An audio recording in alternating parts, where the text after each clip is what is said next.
Whether you're looking to buy a life jacket or borrow one from the Sea Tow Foundation Life Jacket Loaner Station, there are 4 steps to make sure that you get the right size for each person.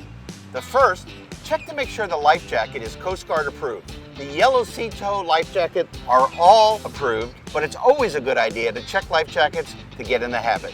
The second step is to check the size on the label.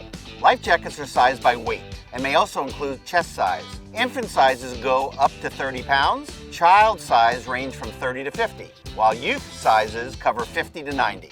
An adult size is anything over 90. You might find one teenager needs to wear an adult size while another needs a youth size. And that's okay, as long as it fits them. Step 3, to ensure a life jacket fits, is to put it on the person.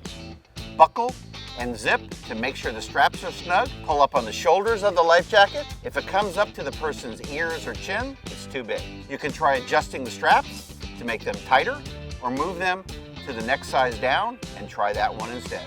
Remember, life jackets aren't like winter coats. You can't buy a larger size and let your child eventually grow into it. If you put them in a life jacket that's too big, the child will slip out and the life jacket won't work.